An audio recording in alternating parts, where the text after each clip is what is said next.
8 missiles, 4 launchers, 2 canisters each, sitting on wheeled trucks that look almost unremarkable until you understand what's actually loaded inside them. This is not a rumor about some future weapons program still years from reality. This is not classified speculation pulled from an anonymous forum post.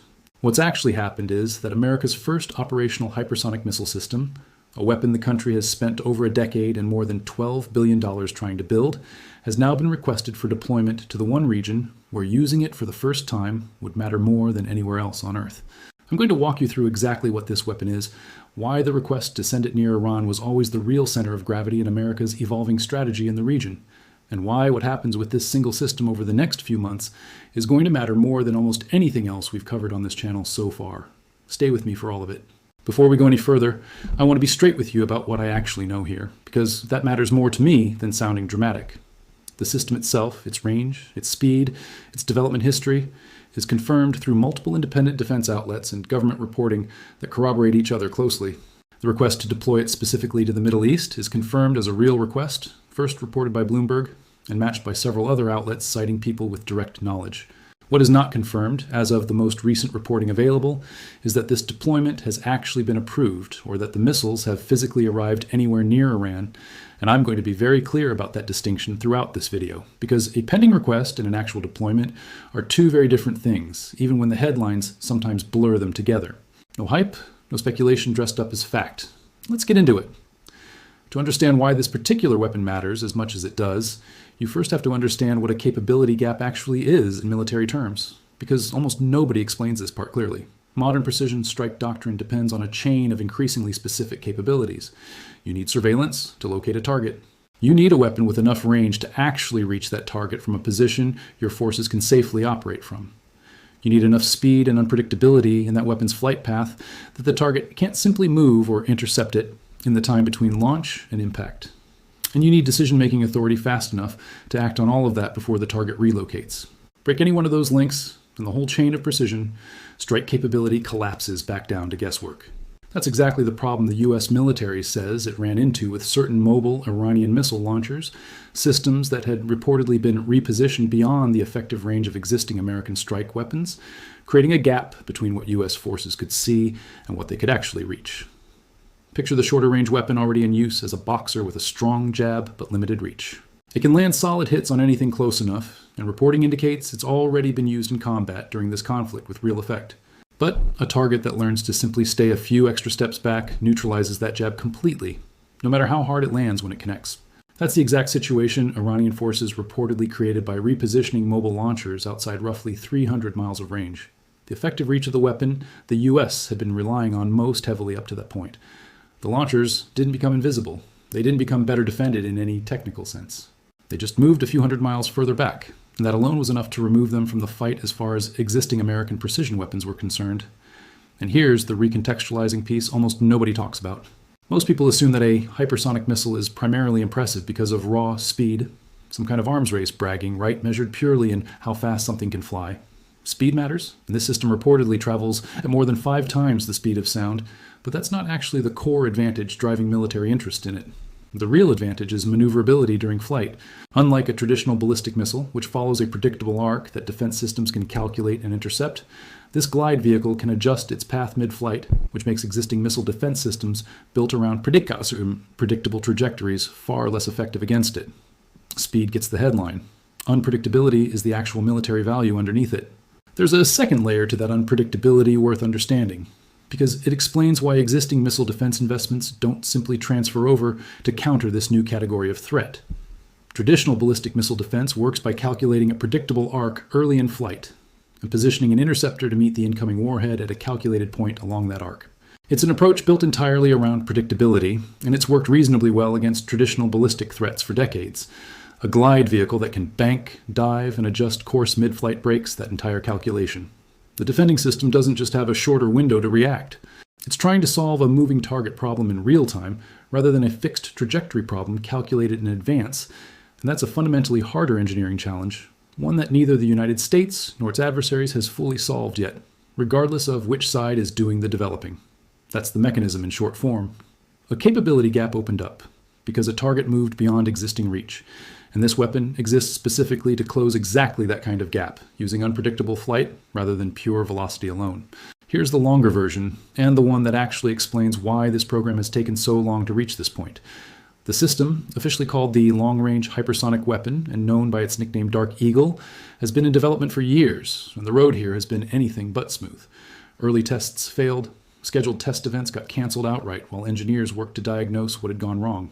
Deadlines for initial operational capability, first set for 2023, then pushed to 2025, kept slipping, even as competitors elsewhere in the world had already fielded their own operational hypersonic systems years earlier. That timing gap matters more than a simple list of missed deadlines suggests, because it isn't just an embarrassment measured in program delays.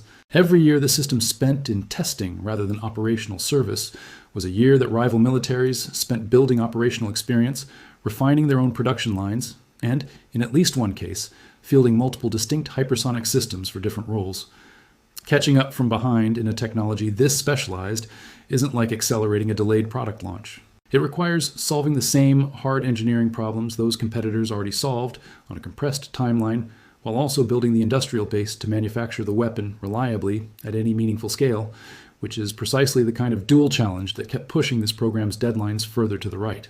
It wasn't until back-to-back successful end-to-end flight tests, one in the middle of 2024 and a second at the end of that same year, that the program finally demonstrated the kind of repeatable, reliable performance the military actually needs before trusting a weapon like this in a real operational environment.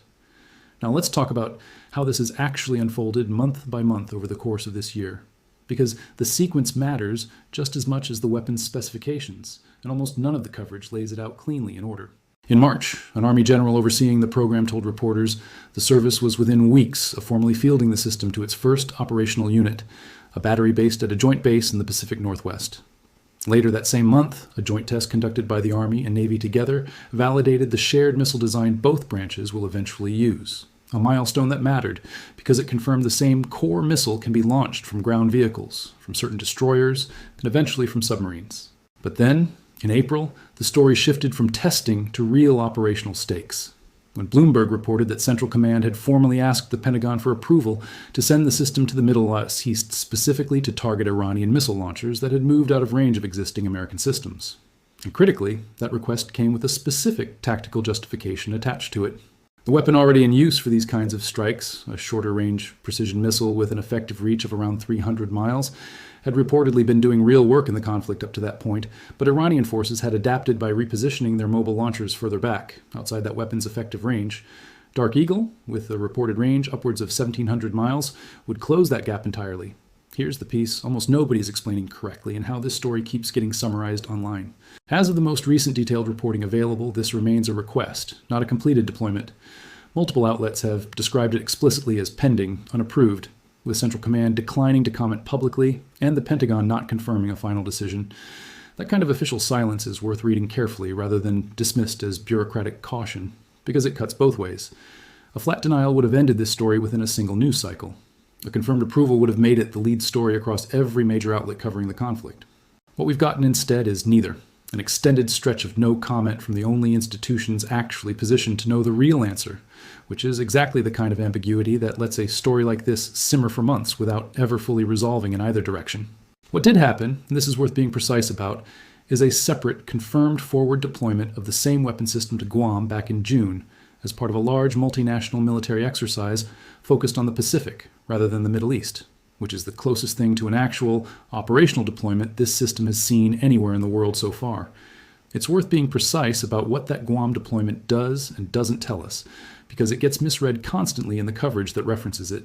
It proves the system can be packed up, transported, and stood up in a forward location outside the continental United States, which is a genuinely meaningful operational milestone for a program that spent years struggling just to complete reliable testing. What it doesn't prove is anything about the Middle East specifically. Guam sits roughly 2,000 miles from mainland China, a very different strategic geography, a very different basing infrastructure, and a very different set of political sensitivities than any Gulf or Jordanian location under consideration for a deployment aimed at Iran. Treating the Guam exercise as evidence the Middle East deployment has effectively already happened is exactly the kind of shortcut that produces the misleading headlines this video is trying to correct. There are 3 separate tracks worth pulling apart here, because they're being reported as one confusing blur in most of the coverage circulating right now.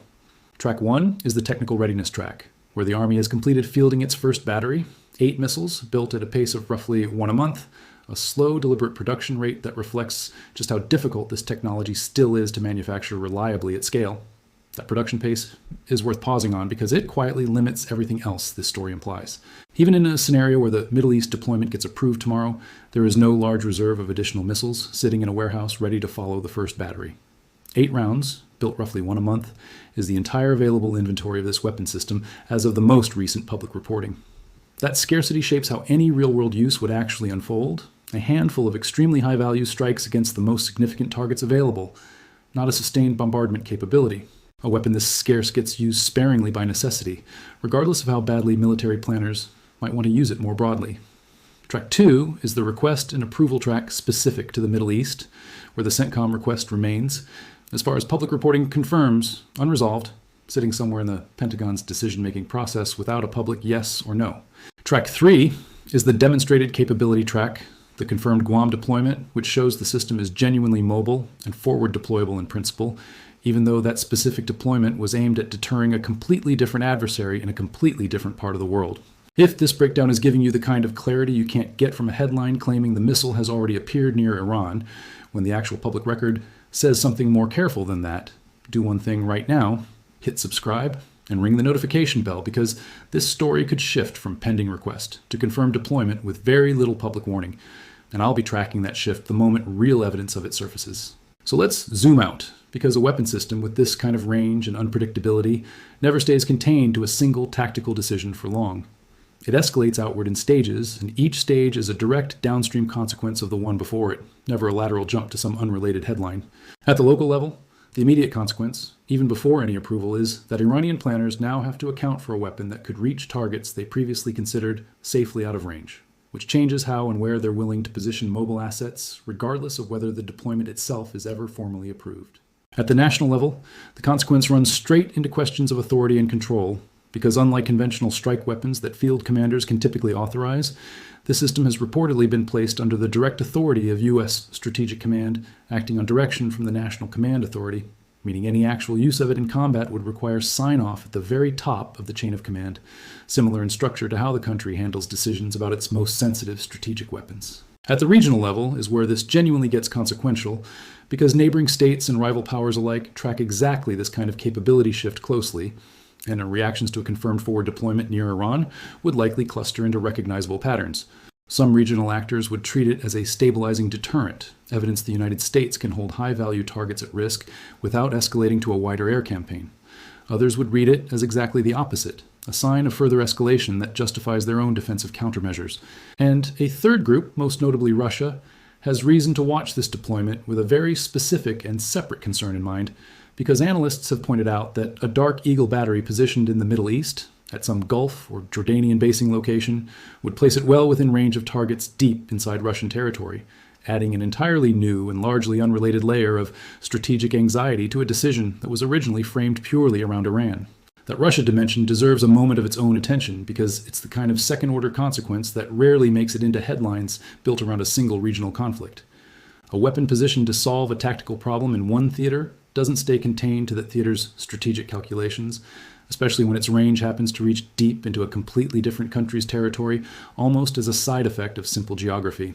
Analysts studying decapitation anxiety, the fear among a country's leadership that an adversary could strike its command structure directly and without warning, have flagged this exact dynamic as a reason Moscow would likely respond to a Middle East deployment with genuine unease, regardless of whether Iran was ever the primary intended target from Russia's perspective. A regime already inclined toward paranoia about exactly this kind of capability doesn't need the weapon to be aimed at it directly to feel the pressure of its presence nearby.